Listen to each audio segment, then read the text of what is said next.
Pode começar. Bom, pessoal, boa noite a todos. Vamos dar início a mais um Clube do Pulmão, que é uma atividade de educação continuada, desenvolvida pelo Departamento de Doenças Respiratórias da SOPERJ.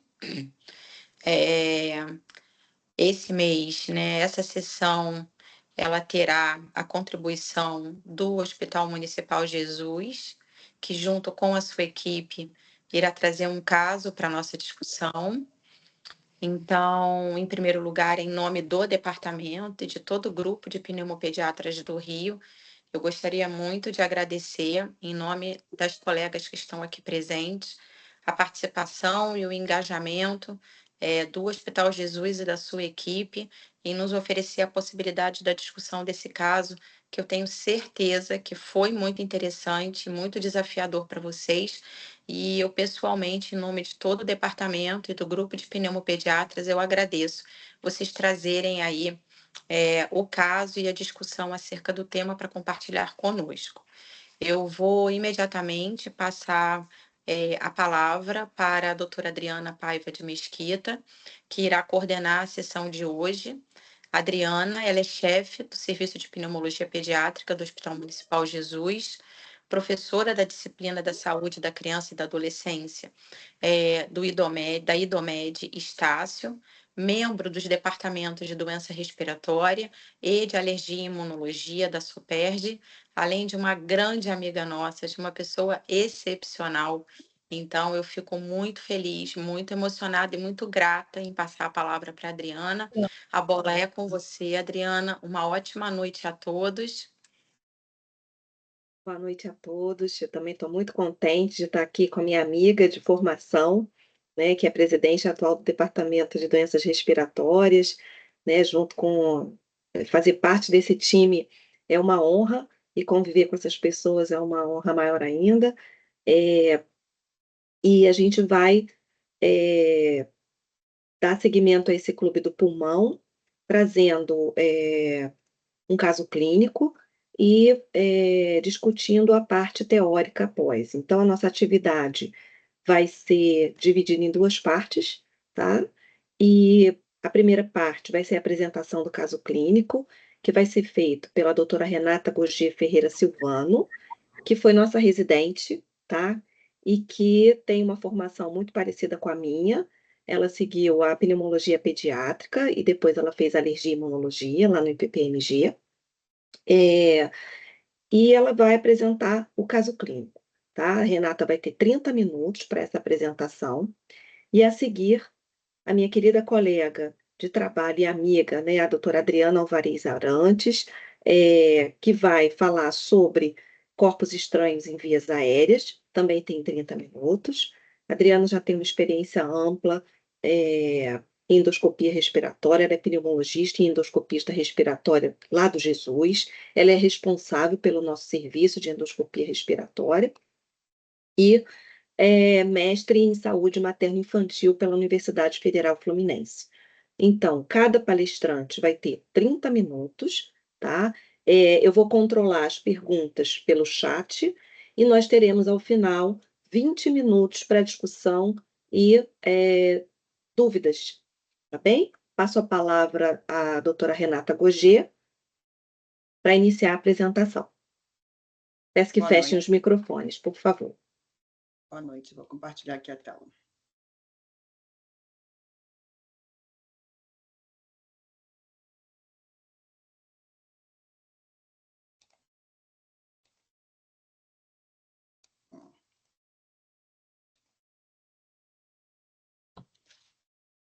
Um minutinho. Tá direitinho? Tudo certo, doutora. Ok. Boa noite, eu me chamo Renata Gogier, eu sou médica pneumologista do Hospital Municipal Jesus. Queria agradecer a comissão organizadora do evento pelo convite. Eu vou falar um caso clínico que a gente teve bem recente agora no hospital, e depois falar um pouquinho sobre lactente sibilante. É claro que não tem nenhum conflito de interesse. O objetivo desse relato de caso é relatar um caso de extrema relevância na faixa etária pediátrica que pode levar a um desfecho desfavorável, de mostrar como a anamnese e o exame físico são de extrema importância, pontuar alguns fatores de risco e avaliar os diagnósticos diferenciais de sibilância recorrente.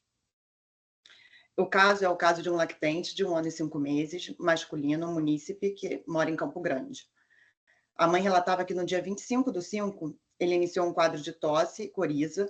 Ela procurou, após 48 horas do início dos sintomas, atendimento médico, sendo diagnosticada com uma pneumonia aguda e liberada para tratamento domiciliar com amoxicilina com clavulanato, salbutamol, prednisolona e sintomáticos. No dia 1/6, 6 dias após o início dos sintomas, o paciente evoluiu com febre e desconforto respiratório. Ele tinha uma tiragem subcostal, a mãe retornou imediatamente à emergência, lá foi realizada uma radiografia de tórax, sendo então indicada internação por quadro de pneumonia associada a broncoespasmo.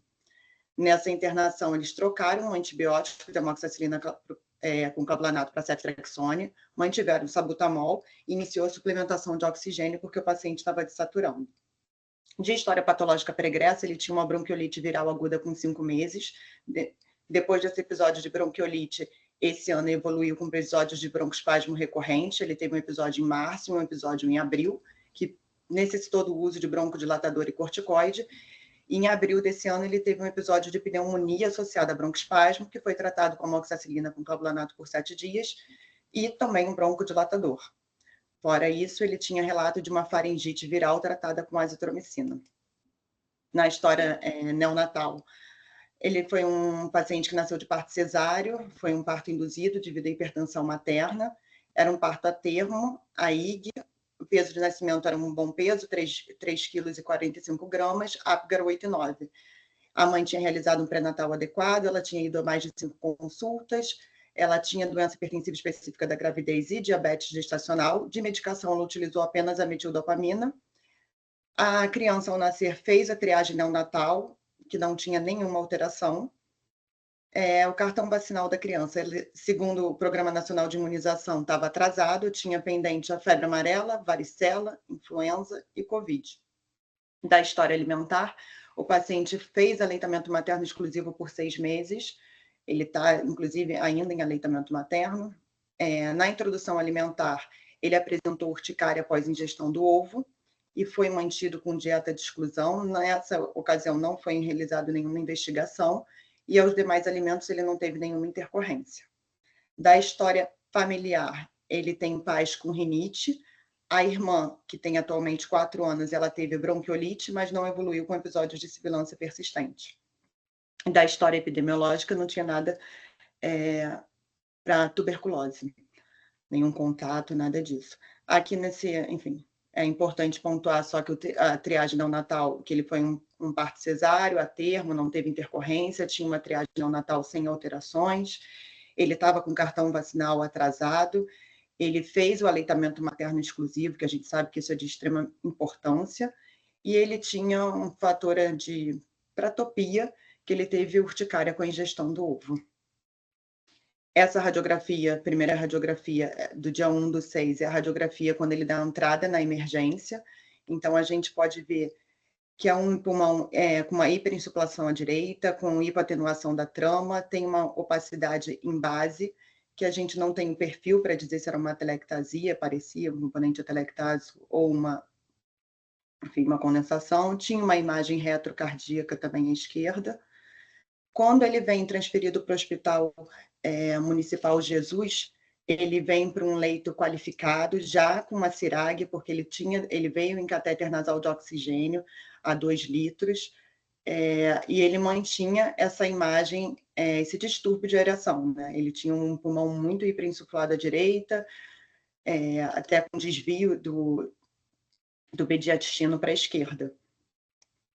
No exame físico, ele era um paciente eutrófico, ele tinha um regular estado geral, ele estava taquidispneico, tinha um esforço respiratório leve a moderado, ele tinha um tórax atípico, sem nenhuma deformidade, ele tinha estertores subcrepitantes em base direita e com sibilos principalmente à direita. Estava com um quadro de uma tosse seca persistente, com uma tiragem subcostal, uma frequência respiratória de 54, uma saturação de 91. O restante não tinha nada digno de nota. Durante a visita médica, quando ele chegou à emergência, foi feito um resgate, o paciente melhorou dessa saturação, foi para um leito de enfermaria, que é um leito qualificado, onde a gente tem suplementação de oxigênio, e também é possível, se for necessário, a aspiração de vias aéreas. Durante a visita médica, nesse dia, o paciente evoluiu com piora do desconforto respiratório, com sibilância, requerendo aspiração de vias aéreas, aumento do suporte de oxigênio, chegou a fazer uma nova série de broncodilatador e a da fisioterapia, mas por conta da labilidade, a gente optou por transferir ele para um CTI, para o CTI pediátrico. No CTI pediátrico, enfim, foi trocado o corticoide para metilprednisolona, foi botado um corticoide sistêmico e iniciado o oseltamivir. Nos exames de admissão, ele tinha um teste para o COVID negativo, ele tinha um painel viral positivo para influenza A, mais válido que não antígeno. Esse painel viral, a gente só teve esse resultado posteriormente.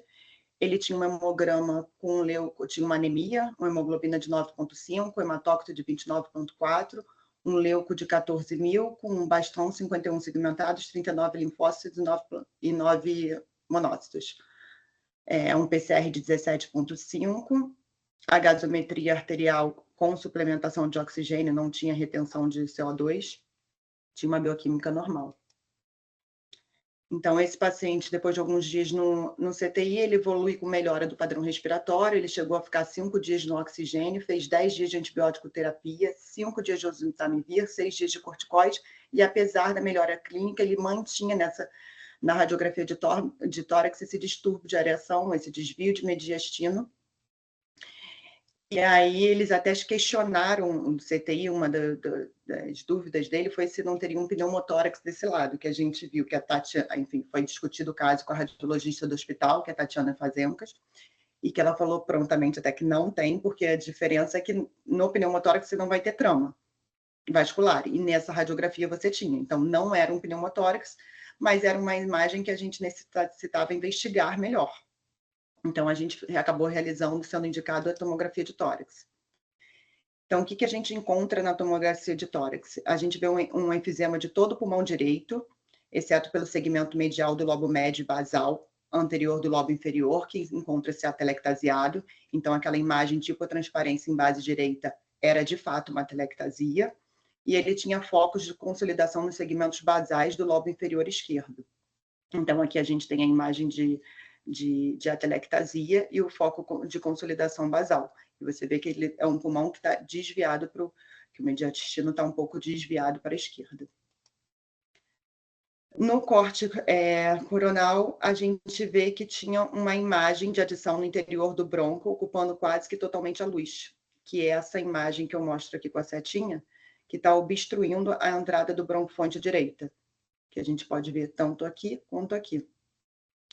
E que aí foi interrogado o que poderia ser essa imagem, se era um corpo estranho, o que poderia ser. Aqui é uma reconstrução em 3D que a gente vê a descontinuidade do broncofonte. Então, aqui tem a carina, aqui teoricamente você vem para o broncofonte direito e você vê que tem uma descontinuidade do broncofonte. Mesma imagem que você vê aqui. Então, você vê a traqueia, carina, broncofonte direito que está descontinuado. Só para eu poder mostrar para vocês. Então, o que a gente tem nesse caso? É um lactente sibilante, então ele teve um episódio de bronquiolite, mas ele evoluiu com outros episódios de sibilância. Ele teve mais, no total, foram 3 episódios de sibilância. E ele interna com um quadro de uma síndrome respiratória aguda grave com influenza A positivo. Ele tinha provavelmente uma sibilância difusa por conta do quadro viral que ele estava associado. Então, quais são as hipóteses diagnósticas mediante esse quadro e a imagem? Era que a gente tinha um enfisema obstrutivo. Aí aqui, só para a gente discutir um pouco sobre as hipóteses diagnósticas, o enfisema obstrutivo ele pode ser dividido em adquirido e congênito. O congênito é a hiperinsuflação pulmonar congênita, que é a antiga enfisema lobar congênito. Hoje em dia, a nova nomenclatura que a gente deu é hiperinsuflação pulmonar congênita, que normalmente ela comete mais lobo superior esquerdo e lobo médio. E pelaquela imagem, a gente vê se o pulmão, se o lobo médio à direita estava atelectasiado, ele tinha uma hiperinsuflação do lobo superior direito. seria uma hiperinsuflação do lobo superior direito, que não, enfim, condiz muito com o lugar mais acometido na hiperinsuflação pulmonar congênita. Do enfisema obstrutivo adquirido, você pode ter um enfisema do enfisema obstrutivo adquirido, ele pode ser endobrônquico ou por uma compressão extrínseca do brônquio. No endobrônquico, você vai ter algumas causas, como o corpo estranho, a tuberculose endobrônquica, só que o que fala contra também tuberculose endobrônquica, que na imagem da tomografia não tem adenomegalia. Então, é muito difícil você ter uma tuberculose endobrônquica sem um acometimento linfonodal. Pode ser um tumor endobrônquico ou uma polipose. Pensando em causas de enfisema obstrutivo por compressão extrínseca, você tem as linfadenomegalias, que a principal seria a tuberculose ganglionar, no Rio de Janeiro, no lugar que a gente vive, e malformações vasculares, comprimindo ali o bronquiofonte direito e causando também um enfisema. Então, mediante isso, a gente pediu uma broncoscopia, que a doutora Adriana Alvarez vai falar posteriormente a mim, prontamente fez o exame. Então, aqui eu vou passar um videozinho para vocês para mostrar o exame que a doutora Adriana Alvarez fez.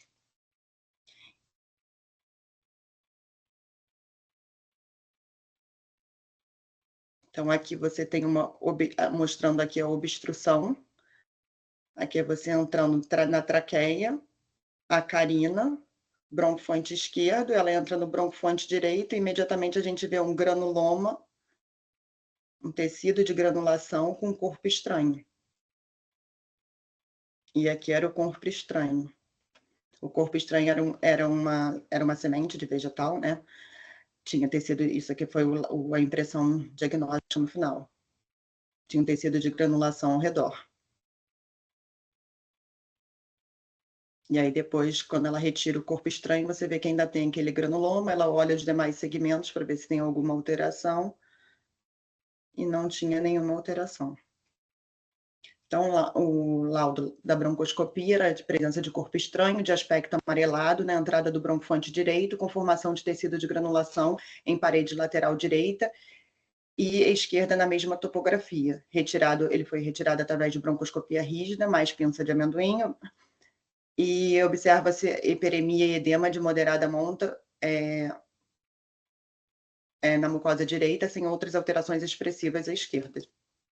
Então, quais são os diagnósticos finais desse caso? Era um lactente sibilante com uma síndrome respiratória aguda grave por influenza A, e ele tinha um enfisema pulmonar obstrutivo adquirido por um corpo estranho. Essa radiografia daqui, que essa semana ele retornou na consulta para poder avaliação, o paciente estava clinicamente bem, sem nenhum sinal de desconforto respiratório, sem tosse, enfim, exame físico absolutamente normal, boa entrada de ar bilateral.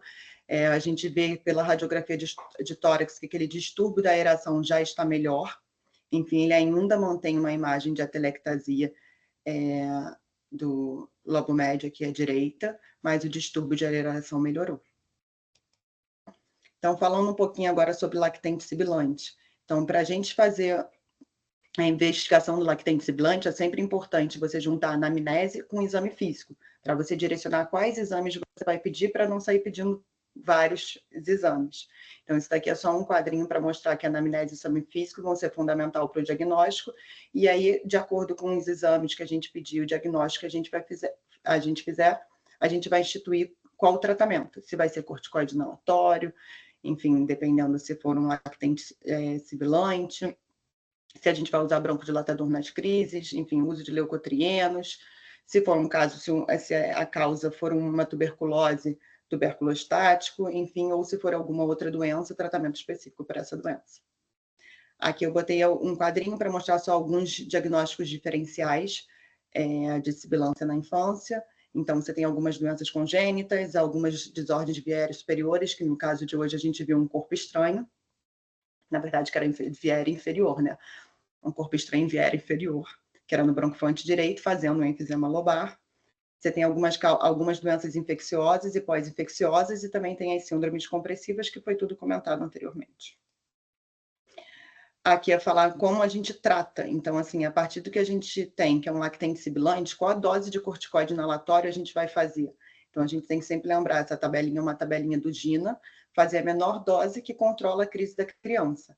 Neste caso, enfim, depois da broncoscopia, que eu esqueci até de comentar mais à frente, a gente manteve um corticoide prednisolona por 10 dias para ele, por conta daquele granuloma, por conta daquele edema que ele tinha para poder regredir, e a gente optou por iniciar um corticoide inalatório numa dose mais alta e acompanhar ele no intervalo mais curto para a gente poder reduzir essa dose. Então, a gente começou com ele com 200 microgramas de beclometasona. A dose ideal para ele, enfim, uma dose baixa para ele seria em torno de 100. Aqui é o GINA, só que a gente sempre diagnosticando uma criança, jogar ela na tabela, ver em qual step ela está, para a gente poder fazer esse acompanhamento. Se não estiver controlando, fazer um step up, se estiver controlando, fazer um step down. No caso dessa criança, a gente fez uma dose mais alta, então ela estava no step 3. E como medicação de alívio dos sintomas, ela usa, e como ela usou ali nas crises, beta-2 agonista. Aqui era só importante para salientar que alguns lactentes sibilantes, eles vão evoluir, enfim, a gente tem que acompanhar. Alguns deles podem evoluir com asma. Então, nessa criança, no caso, ela tinha um critério maior, que ela tinha histórico familiar de atopia. Então, os pais tinham rinite. A mãe, a irmã de 4 anos, ela teve uma bronquiolite, isso não conta. Agora, os pais, eles têm quadro de rinite persistente. Então, isso é um critério maior, enfim, que segundo o índice preditor de asma, enfim, positivo, né? E ele também tem um critério menor, que foi a alergia ao ovo, que ele apresentou urticária. Aqui é só a probabilidade em menores de 5 anos de evoluir com asma, enfim, para a gente sempre acompanhar. Então, ele já tinha mais de 3 episódios. Entre os episódios, a mãe relata um quadro de tosse, mas, assim, fica na dúvida se aquela tosse era por conta daquele corpo estranho. Mas isso agora a gente vai ter que acompanhar, fazer o follow-up para poder ver como é que a criança vai evoluir. Sensibilização. Quando você tem uma sensibilização a um alérgeno específico, tem mais chance de evoluir para asma. No caso dele, ele não, depois daquela reação alérgica ao ovo, não foi dosado as IgEs ainda, isso vai fazer no acompanhamento, então a gente não tem isso mensurado. Então, como conclusão do caso, a anamnese e o exame físico orientam os exames complementares. É sempre importante afastar outras doenças que mimetizem quadro de sibilância. A terapêutica vai sempre ser orientada de acordo com a causa. Caracterizar sempre a criança com doença de pequenas vias aéreas, porque seu desfecho clínico em seus defeitos clínicos é de suma importância em virtude da sua morbidade elevada. Encaminhar para o especialista na ausência de resposta às terapias iniciais ou reconhecimento de sinais de gravidade. E orientações adicionais sempre, enfim, sobre o controle no lactente sibilante, sobre o controle ambiental, sobre estimular sempre o aleitamento materno. Essa criança até fez, é difícil, às vezes a gente vê uma criança que mantenha hoje em dia o aleitamento materno exclusivo por 6 meses, e sempre também está checando nas consultas o cartão de vacina. Essa mãe estava com o cartão de vacina atrasado, e as imunizações a gente sabe que ajuda a prevenir esses quadros. E avaliação multidisciplinar quando necessário. É isso.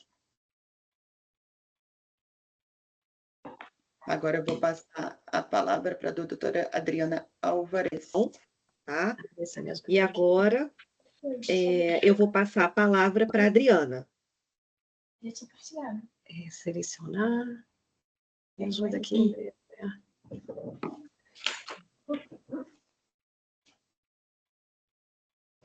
Foi? Não sei. O que você fez? Tá compartilhando, doutora. Só botar na apresentação. Que não tá agora aparecendo pra mim? saiu. Agora saiu.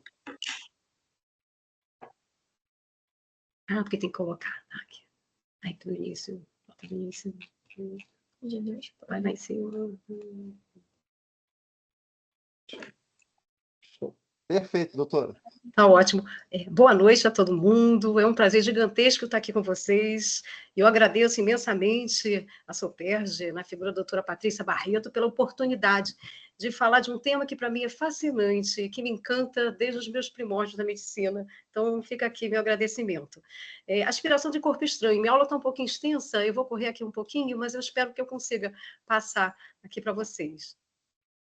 Primeiro, falando dos dados sobre acidentes, aqui são dados do Ministério da Saúde de 2023, e chama a atenção que a principal causa-morte por acidentes em crianças com menos de 1 ano de vida é a sufocação. Em 2023, foram 319 óbitos por sufocação nas crianças de 0 a 4 anos, ou seja, é realmente algo que chama bastante atenção, e que 90% dessas lesões poderiam ser evitadas com atitudes preventivas. E aqui as estatísticas do DataSUS, Ministério da Saúde, a gente vê que mortalidade por acidentes e lesões não intencionais em menores de 1 ano está em primeiríssimo lugar a sufocação. De 1 a 4 anos, a sufocação vai para terceiro lugar, e no geral fica em terceiro lugar, e só ganha aí do afogamento, né? O afogamento e acidente de trânsito, ou seja, realmente algo, né, muito crítico. E quais seriam os fatores que predispõem à broncoaspiração em menores de 3 anos? Na verdade, existe uma série de fatores, aqui estão os mais importantes, e aqui o importantíssimo é que crianças com menos de 3 anos não possuem os molares, então ela não consegue mastigar grãos, então a gente não pode dar pipoca, amendoim para crianças pequenas. A via aérea dessas crianças tem um diâmetro menor. Essa criança começa, a partir de 1 ano, a se sustentar e explorar o mundo pela via oral e tem a habilidade de colocar as coisas, os objetos na boca. E ainda conta com os irmãos mais velhos, que ajudam também, levam esses objetos até eles. Aí o acesso a alimentos, objetos não apropriados para a idade, e também eles se movimentam enquanto comem, chora, fala e corre com objetos na boca, então tudo isso propicia a broncoaspiração nessas crianças menores. E aqui as características, né, do corpo estranho que propicia a broncoaspiração. A gente lembra daquela bala soft, então a superfície lisa, escorregadia, aquela bala, né, aquele corpo estranho duro, com dificuldade de quebrar, com formato arredondado. E exemplos comuns é o balão de festa infantil, e aqui é a maior causa de óbito por sufocação, e também as pipocas, amendoins e outros grãos que a gente vê com muita frequência nas festas das crianças. Aqui tem alguns corpos estranhos que a gente retirou aí ao longo dos anos, e cada um traz a sua história, né? Por exemplo, aqui a gente tem esse apito, e a criança literalmente apitava, né? Aqui a gente tem o caroço de uma azeitona, isso aqui era uma criança, um menino maiorzinho, de seus 7 anos, que estava chupando esse caroço e resolveu abrir a boca num cano com água, né? E aí broncoaspirou. E outros, essa mola, aqui eram crianças maiores, pré-adolescentes, que estavam com esse alfinete de mural na boca, entre os dentes, que levaram um susto e broncoaspiraram. Aqui são essas pérolazinhas, uma pérola dessa foi de uma criança do Hospital Jesus, que a mãe era bordadeira de vestido de noiva, e que a criança puxou a toalha da mesa onde tinha as miçangas e imediatamente colocou uma pérola na boca, se engasgou, né? Então, tem muitas histórias. Cada corpo estranho conta uma história.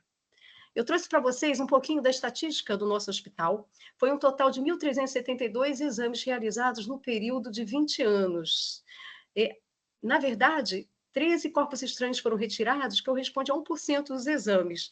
Esse número pode parecer pequeno, o Hospital Jesus não tem emergência, uma emergência aberta, que a gente poderia justificar por conta disso. Mas o que chama aqui a atenção a gente, o que é importante, é que os lactentes, eles são os que mais broncoaspiram, 62%, e aqui os grãos, feijão, amendoim, milho de pipoca, mas também eles broncoaspiram também outros objetos, como espuma de sofá, miçangas.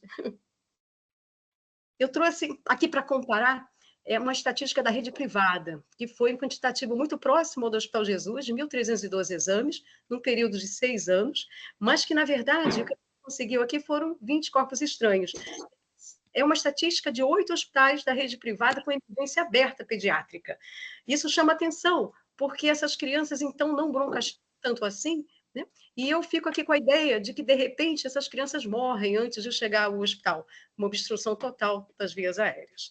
E aqui, mais uma vez, 50% lactentes. E aqui, mais uma vez, os grãos, amendoim, feijão, castanha, mas também outros objetos. Aqui uma compilação tanto do Jesus como esses hospitais com emergência aberta da rede privada, e o que a gente vê é que os lactentes despontam na frente, né, 55% de todos os, né, os corpos estranhos retirados, e que 87% correspondem a corpos estranhos de natureza orgânica. E a gente vê aqui os escolares, que 0% o corpo estranho de natureza orgânica, mas que eles são os segundos colocados aqui em broncoaspiração e que é corpo estranho inorgânico. Quanto ao sexo, ficou aqui, né, masculino com uma discreta prevalência, o método de remoção foi a broncoscopia rígida na quase totalidade dos casos.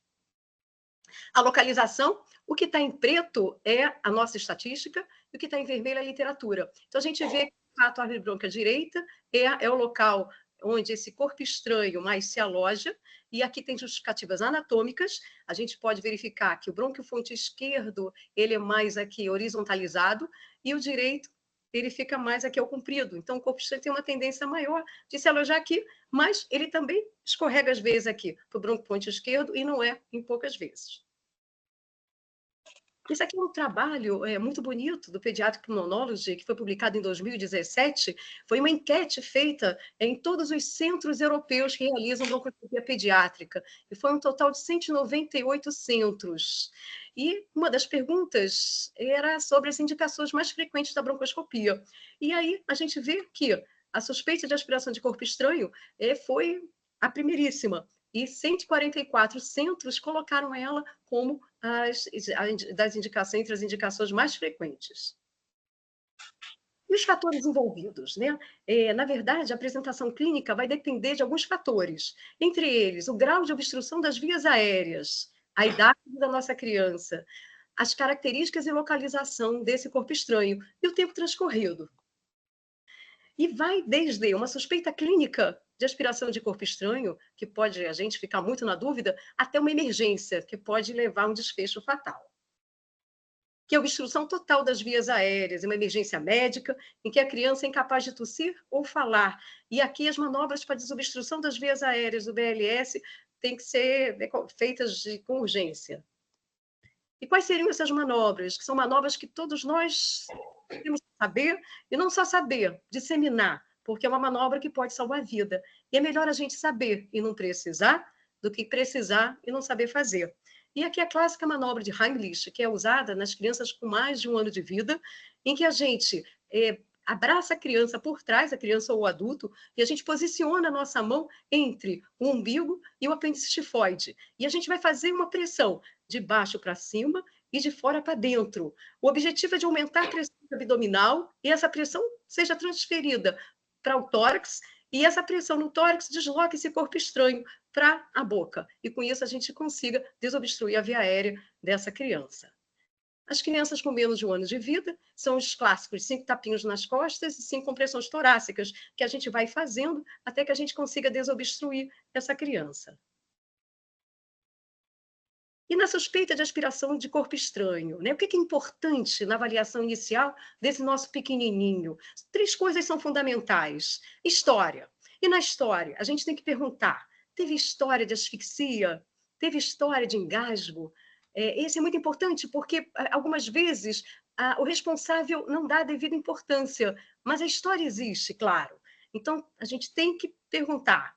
Outra pergunta que é muito importante, que foi até o caso desse menino da aspiração da acerola, do caroço de acerola, perguntar à mãe o que está habituada a dar de alimento a essa criança, se dá grãos, se dá pipoca, se dá amendoim, se dá castanha, isso pode nortear também e ajudar. Exame físico. Aqui é importante que a gente observe o padrão respiratório, observe algum ruído anormal, como um estridor que possa sugerir uma obstrução mais alta, de um corpo estranho a nível laríngeo ou traqueal. E aqui na ausculta, né, se há redução de murmúrio vesicular e sibilância geralmente localizada. Raio-x simples de tórax é importantíssimo, tem seu papel, e há sinais que evidenciam a presença do corpo estranho. Um deles é você ver o corpo estranho, é quando o corpo estranho é rádio opaco. Mas você pode também visualizar uma hiperinsuflação localizada, uma telectasia localizada. Então, são sinais radiológicos que te indicam a possibilidade da presença de um corpo estranho e que deve sempre se pensar nessa possibilidade numa criança. E os desfechos possíveis de uma aspiração de corpo estranho? Primeiro, uma obstrução total, com morte por sufocação. O segundo é que essa criança pode conseguir, com a tosse, expectorar esse corpo estranho e ela pode engolir ou conseguir colocar para fora. E o terceiro é quando esse corpo estranho fica alojado nas vias aéreas. Quando ele se aloja nas vias aéreas, o que pode acontecer? Essa criança pode passar um período livre de sintomas, como ela pode apresentar sintomas persistentes, e aqui, os mais comuns, de dispneia, tosse e sibilância torácica, que geralmente é localizada. E as complicações que advêm disso, que são as pneumonias pós-obstrutivas, que levam a abscesso pulmonar, que podem levar com o tempo as bronquiectasias, e as bronquiectasias por formação neovascular, as hemoptíses. E aqui, né? Quanto é que o endoscopista respiratório, pode se surpreender com um corpo estranho durante a sua broncoscopia? Principalmente nessas 3 indicações. A primeira, obstrução das vias aéreas, naquelas crianças com estridor, uma respiração ruidosa, ou naquelas que têm uma sibilância que persiste ou que recorre, e geralmente numa mesma topografia, no mesmo hemitórax. Quando há anormalidades radiológicas, como as atelectasias, as consolidações que são persistentes ou recorrentes, sempre no mesmo local, ou então uma hiperinsuflação localizada, e na tosse crônica. Aqui eu trouxe para vocês, eu busquei na literatura, algum algoritmo, algum score que pudesse ajudar na condução do manejo dessa avaliação das crianças com suspeito de corpo estranho. E a gente vê que tem aqui um monte, a gente encontra vários, mas esse aqui em especial eu achei bastante interessante, né? Que na verdade eles chamam, é um score, que eles chamam de FOBAS, Foreign Body Aspiration Score, e que foi publicado agora em 2023 no European Journal of Pediatrics. E é um estudo muito interessante, feito por um grupo israelense. Os objetivos: identificar os parâmetros clínicos com valor preditivo para aspiração de corpo estranho em crianças e avaliar a efetividade e sensibilidade do score FOBAS em predizer a aspiração. Como método, é um estudo retrospectivo realizado em Israel, num hospital universitário, num período de 10 anos, de 2010 a 2020. A amostragem eram aquelas crianças de 0 a 18 anos que foram admitidas na emergência justamente por suspeita de aspiração de corpo estranho, e todas elas realizavam broncofibroscopia. Os parâmetros avaliados foram os dados demográficos, história clínica, exame físico, exames laboratoriais e radiológico. Foi um N bem expressivo, foram 412 crianças que foram divididas em 2 grupos. O primeiro grupo eram aquelas crianças que tinham corpo estranho, ou seja, a broncoscopia foi positiva, que correspondeu a 37,4%. E o segundo grupo, aquelas que não tinham corpo estranho, 62,6%. Na verdade, a broncofibroscopia é o exame, é o gold standard para o diagnóstico de aspiração de corpo estranho. A idade média de 1,9 anos, e eles consideraram achados radiológicos sugestivos de aspiração de corpo estranho, a hiperinsuflação unilateral, a atelectasia infiltrado, hiperinsuflação mais atelectasia no mesmo hemitórax e a presença do corpo estranho radiopaco. E aqui, o que a gente percebe, e que teve uma relevância estatística bem expressiva, é que tanto a história de exposição aos nuts, às sementes, como também a ausculta, quando a gente observa alguma alteração localizada unilateral na ausculta respiratória, ou alguma alteração radiológica sugestiva de corpo estranho, isso aqui teve uma significância estatística muito alta. Então, aqui é o algoritmo, né, que eles sugeriram, que considera alguns pontos, né, algumas situações em que a gente vai pontuando, que seria um episódio de asfixia, de engasgo, a exposição às sementes, aos grãos, tosse persistente e súbita, ausência de febre e rinorreia, presença de estridor, alterações na ausculta unilateral e alterações radiológicas sugestivas. E aqui eles veem, né, que a gente tem que analisar história médica, o exame físico e o raio-x. Se a gente encontra um corpo estranho radiopaco, alto risco é igual jejum e broncoscopia para remoção. Se é uma suspeita de aspiração de corpo estranho, a gente vai para esse score de FOBAS. Vamos ver aqui qual a pontuação. 4 a 6, risco moderado. Avaliação do pneumologista e avaliar a necessidade de uma broncofibroscopia para se excluir ou não a presença do corpo estranho.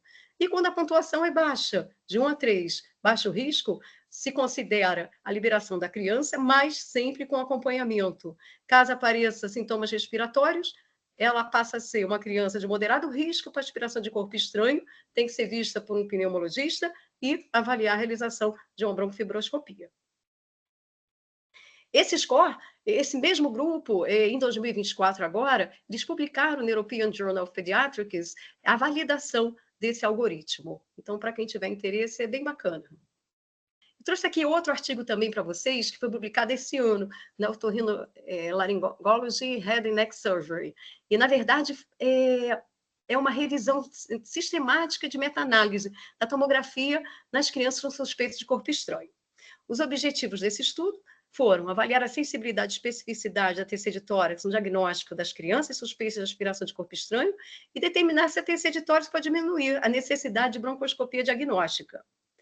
Quanto aos métodos, foi uma revisão sistemática e meta-análise de estudos retrospectivos e prospectivos, comparando a tomografia com a broncoscopia, que rígida que eles compararam, no diagnóstico da aspiração de corpo estranho em crianças. Foi um total de 18 artigos, a idade média dessas crianças de 2,26 anos e 65% eram meninos. Então, eles observaram uma sensibilidade em detectar o corpo estranho de 99% e uma especificidade de 92%, ou seja, bem elevada. E conclui que a TC de tórax é um método sensível e específico para o diagnóstico de aspiração de corpo estranho em crianças e que pode ajudar nos pacientes com baixa suspeição clínica, mas que jamais deve ser substituído pela broncoscopia, ainda mais quando a história, os achados clínicos e radiológicos forem bastante sugestivos da aspiração.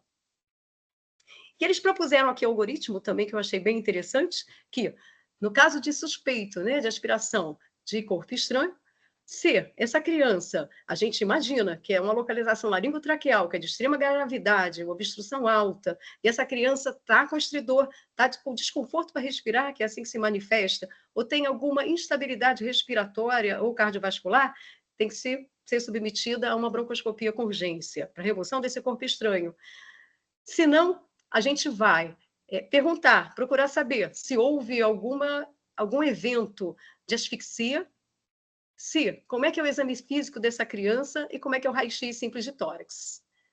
Se a gente tiver pelo menos 2 dessas situações positivas, a gente considera aqui que o risco é moderado a alto e essa criança vai para a broncoscopia. Se é atípico ou uma apresentação incerta, aí sim estaria indicada uma tomografia com baixa dosagem. Aqui é importante lembrar que a radiação é cumulativa no organismo de todos nós, e de uma criança, né, isso vai ao longo de muitos anos. Caso negativa, a gente busca um diagnóstico alternativo e observa. Caso positivo, vai também para a broncoscopia. Então, é um outro algoritmo, né, sugerido aí.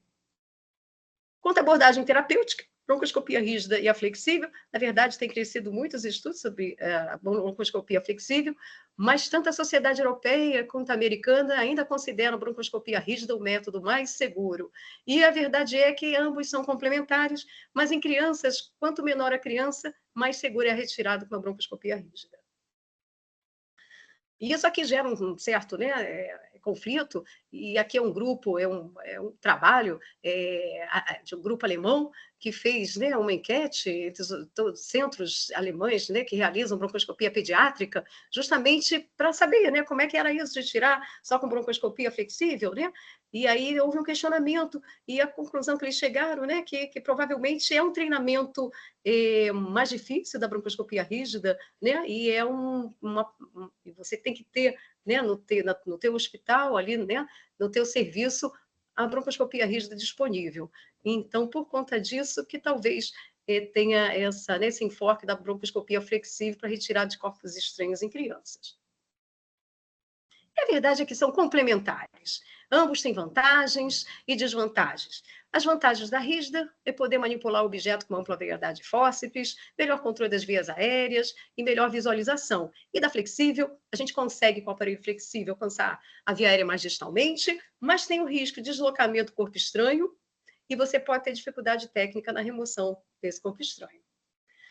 E aqui é um trabalho de 1990, laringoscopy, o corpo estranho aspirado, né, durante várias semanas, é importante que a gente faça, antes da broncoscopia, antibioterapia, corticoterapia sistêmica, por 3 a 7 dias, porque quando a gente entra com o aparelho, aquilo ali com certeza, né, eu tenho grandes chances de ter uma pneumonia obstrutiva, de ter um processo inflamatório que pode prejudicar um pouquinho a retirada desse corpo estranho. E aqui a prevenção, é importantíssimo que a gente sempre observe nos brinquedos, em qualquer, né, qual é a idade permitida, e mantenha afastar das crianças pequenas, que a gente respeite isso é prevenção. E vamos falar um pouquinho de alguns casos. Isso aqui é uma telectasia do pulmão esquerdo, né? E quais seriam as causas possíveis aqui? Aqui é um menino de 10 anos, internado em pós-op imediato de uma cirurgia otorrinológica e que tinha aquela imagem de um pulmão esquerdo todo fechado. Quando a gente entra com o broncoscópio, o que a gente vê é que a árvore ali, a árvore brônquica esquerda, estava completamente inundada por secreção e isso causava essa telectasia. Aqui, por sua vez, poderia ser o mesmo raio-x numa menina de 10 anos que broncoaspirou o componente da lapiseira, essa partezinha de trás. E aqui, o mesmo raio-x, uma criança traqueostomizada que apresentou um sangramento de grande vulto e aí formou um grande coágulo que obstruía aqui o brônquio fonte esquerda e toda a árvore brônquica esquerda e se prolongava aqui para a carina principal e entrava para aqui o brônquio fonte direito. Nesse caso, era um pedaço de feijão obstruindo o brônquio fonte direito. Aqui, um grão de milho obstruindo o brônquio fonte direito. Aqui era uma menina de seus 9 anos, que isso aqui, na verdade, é um anel de uma capinha de celular, que ela estava com esse anel na boca, levou um susto, broncoaspirou, e a gente vê aqui, nessa imagem, isso aqui foi retirado com menos de 12 horas de broncoaspiração. Olha que estrago, muito pus, né? Muito pus, um processo inflamatório intenso, e quando a gente retira o corpo estranho, o que a gente vê, até pontos de necrose, esses pontos meio enegrecidos, com tecido de granulação. Aqui, né, aqui no broncofonte esquerdo. Isso aqui é uma criança traqueostomizada que veio com algum defeito da cânula e a cânula simplesmente fraturou e aqui ela entrou para dentro da traqueia. Fluxo de secreção, né? Aqui é um verdadeiro molde brônquico. Isso aqui funciona também como corpo estranho. Essa criança é uma criança portadora de bronquite plástica, ela tem ectasias dos linfáticos torácicos e apresenta essa, né, que jorra a linfa mais aqui à esquerda. Então, ela tem essa telectasia por conta desses plugs, que, na verdade, são verdadeiros moldes brônquicos, que simplesmente atapetam toda a árvore brônquica esquerda dela. Aqui uma tampinha de Bic. Aqui, um caroço de laranja. Aqui, é uma criança com uma cânula metálica. Esse é um pedaço da subcânula que se rompeu aqui e desceu aqui para o broncofonte esquerdo. Essa era uma criança, um menino de 2 anos, que vinha com uma pneumonia, uma imagem mantida no lobo inferior esquerdo e que se pediu essa tomografia, se viu essa imagem meio estranha e foi feita a broncoscopia, era um plástico, que essa criança tinha broncoaspirado.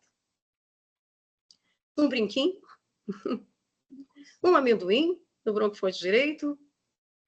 Esse aqui é um caso muito triste, é uma menina de 3 anos e que fez um quadro de IVAS que estava evoluindo há 48 horas e, de repente, evoluiu com estridor, um desconforto respiratório importante, internou em CTI, foi entubada e, quando estubou, o esforço era muito e pediram uma broncoscopia.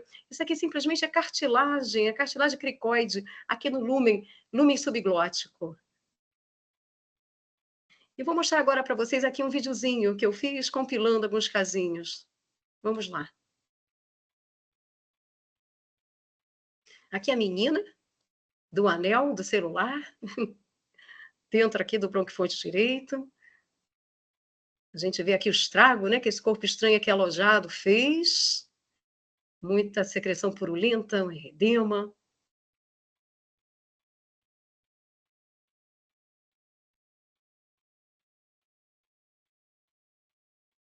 E a gente vê que depois que a gente remove o corpo estranho, ele fez aqui uma lesão importante, né? Essa necrose, mais tecido de granulação, aqui o corpo estranho.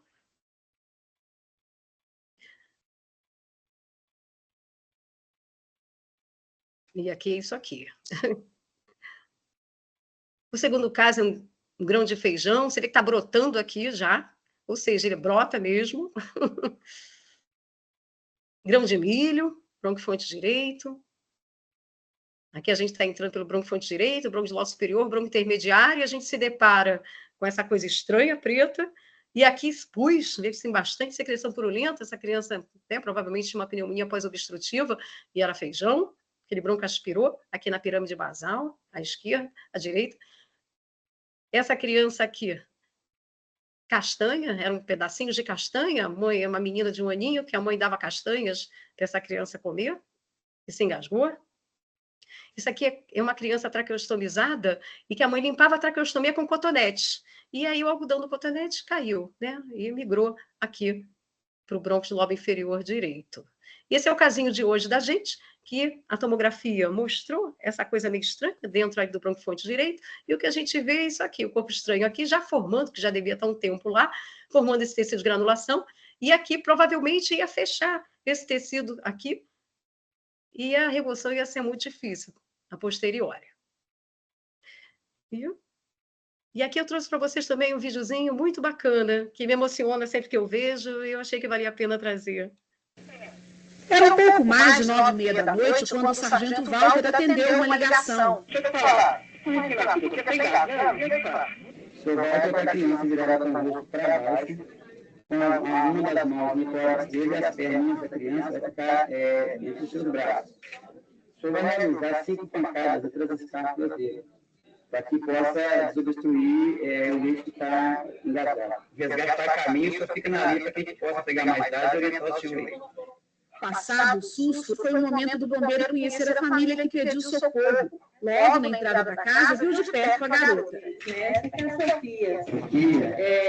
Que joia. Muito obrigada. Ela estava deitada, né, meio que na horizontal. Aí que eu vi o olhinho dela parado, cheio de lágrimas, e ela não respirava direito e já estava coxinha. E para nós, bombeiros, é a vida.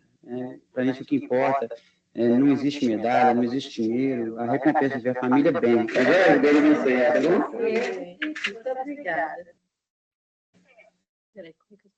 Então é isso, gente. Considerações finais. Prevenção sempre.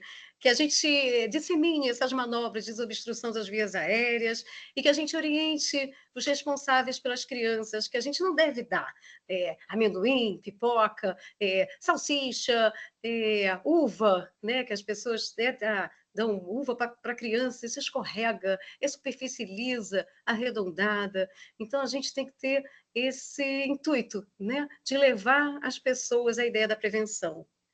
Anamnese dirigida, é importante que a gente pergunte, porque algumas vezes não são poucas. O responsável não conta essa história de engasgo.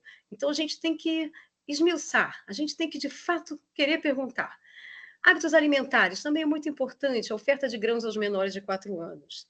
E considerar sempre hipótese diagnóstica de aspiração de corpo estranho em crianças, com aquela pneumonia de repetição que está sempre ali no mesmo local, uma imagem pulmonar persistente de atelectasia, de hiperinsuflação pulmonar, e quando a gente observa o exame clínico, uma sibilância torácica localizada. Isso deve chamar a atenção da gente para a possibilidade de um corpo estranho.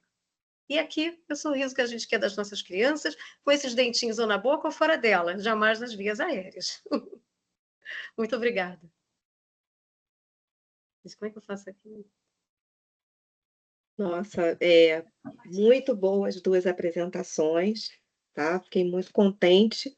E abro aqui para discussão. Alguém gostaria de fazer algum comentário, alguma pergunta para as 2 palestrantes? Pode ser pelo chat para eu transmitir, ou pode abrir o microfone para perguntar. Professora Terezinha.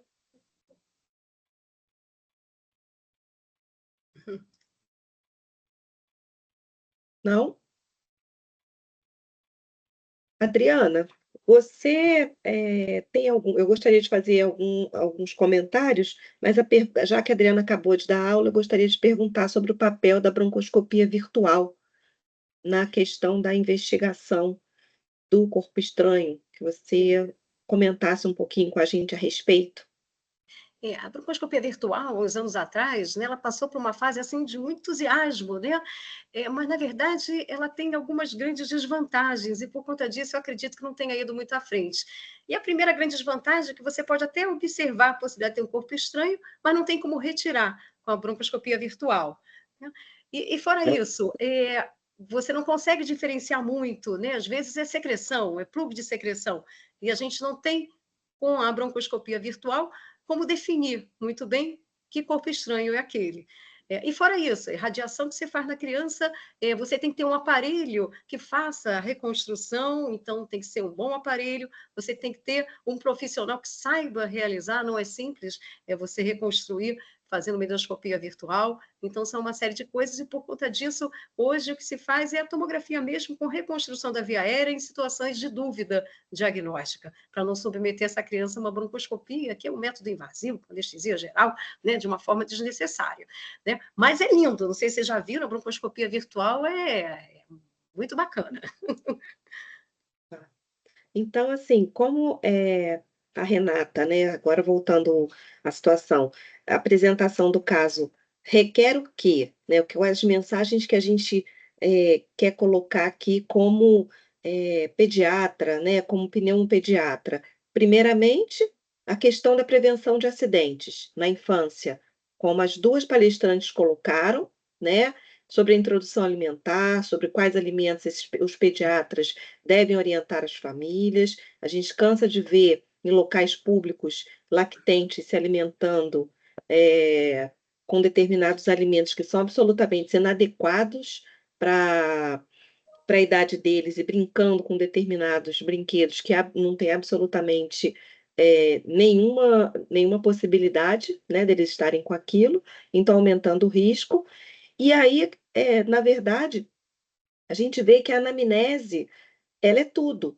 E a revisão dessa anamnese também é tudo, né? Uma anamnese organizada, um exame físico bem feito, vai com certeza fazer com que você, pediatra ou pneumologista, tenha a sua organização propedêutica e, a partir disso, você organize os seus exames complementares e seja menos iatrogênico, né, Adriana? E Renata, porque esses exames são exames invasivos, do ponto de vista tanto de radiação quanto do ponto de vista de anestesia, tá? E lá, quando a Renata aborda uma imagem de hiperlucência, né, onde a gente tem um enfisema obstrutivo, é sempre muito importante, se houver dúvida, a gente rediscutir com o radiologista a questão da ausência ou da presença das marcas vasculares, né, o Pedro Dalto, a Tatiana Fazecas, os nossos amigos radiologistas do Rio de Janeiro sempre chamaram atenção para a gente a respeito disso, porque essa criança, inclusive, tinha um risco de ter um pneumotórax drenado, que não era, na verdade, um pneumotórax, tá? Então, assim, são pontos que nós, pediatras e especialistas, temos que colocar, e, além disso, dos quadros que podem estar associados e que, né, atrapalham o direcionamento deste diagnóstico mais específico do corpo estranho. A criança em questão tinha infecção viral associada, tinha atopia, história familiar de atopia, que acabava funcionando como um fator lá de confundimento no desfecho clínico. Então, inclusive isso, né, se esse futuro, né, vai ser a redução do granuloma, o acompanhamento endoscópico ou não, se necessário, a Adriana pede retorno, é importante isso, né, e o acompanhamento do follow-up do especialista pós-intervenção vai ajudar a gente a saber se essa criança segue a marcha tópica e se ele necessita de outras investigações. Você quer comentar alguma coisa a respeito disso, Renata? A única coisa que eu tinha para falar, para ressaltar, é que, assim, no caso, a criança tinha essa sibilância difusa porque ela tinha um quadro viral associado, que normalmente no corpo estranho você vai dar uma sibilância mais localizada. Então, assim, neste caso, a criança fez um quadro de sibilância difusa, estava respondendo ao broncodilatador porque ela tinha uma infecção viral. Ela deu um influenza A positivo. Alguma pergunta além? Patrícia? Bom, primeiro parabenizar a equipe, né? Ficou muito claro a intenção de vocês de conseguir, com um caso clínico, abordar todos os níveis de complexidade. Eu queria pontuar aqui que nós mantivemos a sala com uma média de 50 a 52 participantes. Essa média foi constante, o que para a gente, em eventos online, isso é uma média excelente.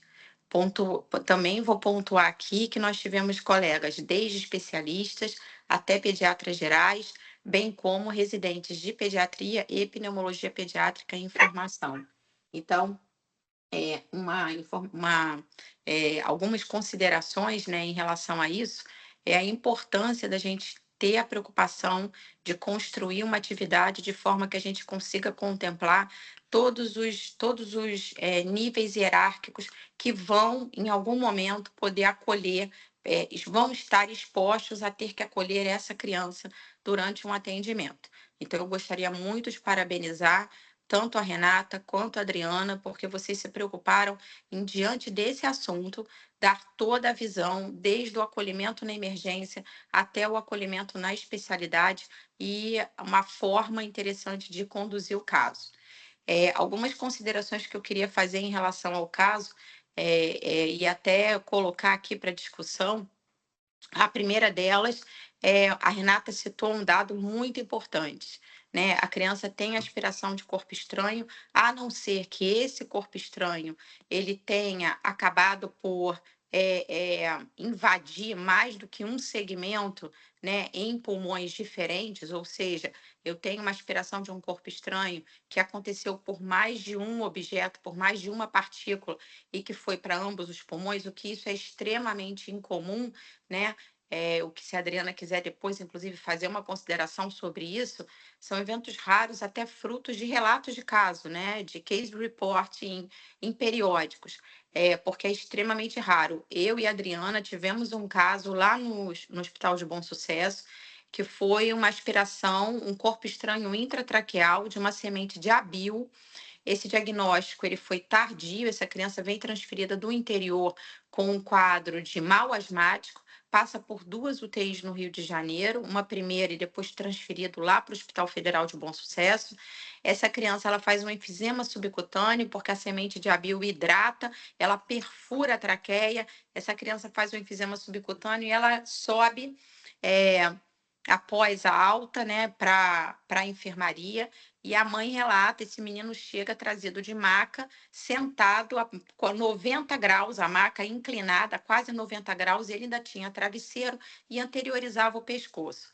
E aí eu olhei para essa criança, eu e a Adriana estávamos na enfermaria, recebemos a criança e olhamos para a criança e falamos, mas por que essa criança não veio deitada, né? Não, porque ela não consegue, doutora, ela não consegue deitar, nem abaixar, eu não consigo sair ela não consegue sair dessa posição. E aí foi interessante porque a gente olhou o raio-x dela e ela tinha um enfisema subcutâneo, mas ela não tinha um pneumotórax. Então, a fisiopatologia do enfisema subcutâneo no pneumotórax, quer dizer, perdão, no mal asmático, ela não tinha um pneumomediastino. Então, a fisiopatologia do enfisema subcutâneo no mal asmático é a criança ter o pneumomediastino, uma dissecção.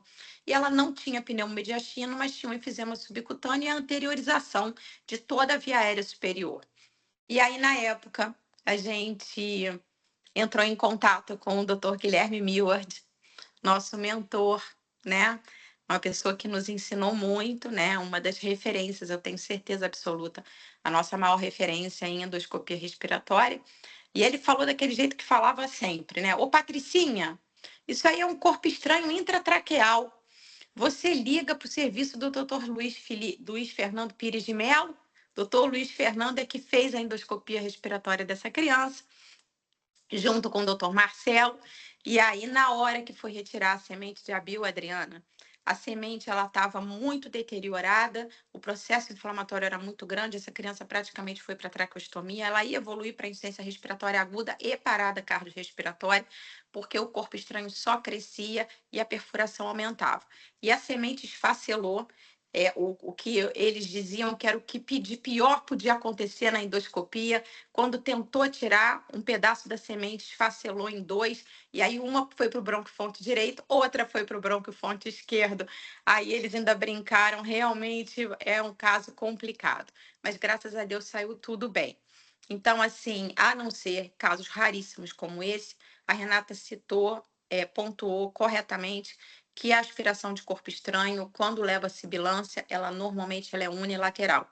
Essa criança pode evoluir inicialmente com o pulmão hiperlucente, unilateral, redução de marcas vasculares, como aconteceu, mas e depois ela pode, inclusive, evoluir para uma atelectasia. Então, esse foi um dado interessante. O influenza serviu para complicar um pouco o processo, né? Para puxar um pouco o nosso tapete, ainda mais a sibilância recorrente relacionada à questão da atopia. Um dado interessante que a Adriana trouxe em relação à aspiração do corpo estranho é realmente a gente ter um programa de treinamento. Isso em vários países do mundo existe esse programa de treinamento que é oferecido aos cuidadores, aos familiares, aos funcionários da escola, a toda a comunidade, né, envolvida, todos os atores envolvidos no cuidado com a criança e principalmente no cuidado da criança pequena, tá?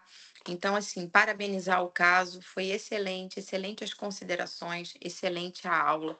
Agradecer muito.